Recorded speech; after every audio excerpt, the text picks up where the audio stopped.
நம்ம எல்லாம் சொல்லுவோம் பசங்கள்லாம் பிசிக்கலி ரொம்ப ஸ்ட்ராங் அப்படின்ட்டு. ஆனா பாத்தீங்கன்னா பேசிக்கா பாத்தீங்கன்னா பொண்ணுங்க தான் பிசிக்கலி ரொம்ப ஸ்ட்ராங்.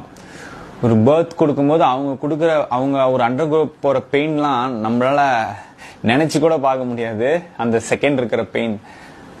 அதே மாதிரி ஒரு ஒரு ஒரு பிரேக்கப்பையோ ஒரு ஃபேமிலி சுச்சுவேஷனையோ ஒரு பொண்ணை ஹேண்டில் பண்றத பாத்தீங்கன்னா ஒரு பிசினஸ கூட ஹேண்டில் பண்ணிடலாம். ஒரு பையன் வந்து ஒரு பெரிய லாஸ வந்து ஹேண்டில் பண்ணிடலாம். ஆனா அந்த ஃபேமிலி கிரைசிஸ் எல்லாம் ஹேண்டில் பண்றது வந்து பாத்தீங்கன்னா that's not a easy thing. ஒரு கேர்ள் வந்து ரொம்ப அதிகமா தூங்குறானா நிறைய விஷயத்த மறக்கணும்னு நினைக்கிறான்னு அர்த்தம். ஒரு பொண்ணு ரொம்ப டாக்கட்டிவா இருக்கா, எல்லாத்துக்கும் துருத்துரும் பேசிட்டே இருக்கான்னு பாத்தீங்கன்னா அவ எதையோ அவளுக்குள்ளார இருக்கிற விஷயத்த மறைச்சி வெளியில சிரிச்சிட்டு இருக்கான்னு அர்த்தம். இதே ஒரு பொண்ணு தனிமையை மட்டும் விரும்புறா அப்படின்னா வாழ்க்கையில ஏதோ ரொம்ப பெருசா இழந்திருக்கான்னு அர்த்தம். அதாவது அவ வந்து யாரு கூடயும் பேசாம புக்ஸ் தான் என் வாழ்க்கை, இல்ல வந்து நான் தனியா இருக்கிறதே எனக்கு பிடிச்சிருக்கு, லோன்லி இஸ் மை லைஃப் அப்படின்லாம் போட்டுட்டு இருந்தான்னு வச்சுக்கோங்களேன். அவன் நிறைய கோத்ரூ பண்ணியிருக்கான்னு எடுத்துக்கும். அந்த கேர்ள்ஸ் பாத்தீங்கன்னா 18ல இருந்தே கொஞ்சம் மெச்சூர்டா தான் இருப்பாங்க. அவ்வளவு சீக்கிரம் ஏமாத்தலாம் முடியாது.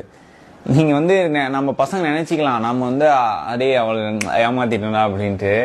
ஆனா உண்மையிலேயே நம்ம வந்து ஷி நோஸ் டீப் இன்சைட் வந்து நாம இதுதான் கொடுக்கறோம் இதுதான் பண்றோம் அப்படின்னு அந்த பொண்ணுக்கு நல்லா தெரியும். மென்டலி பாத்தீங்கன்னா நம்ம பாய்ஸோட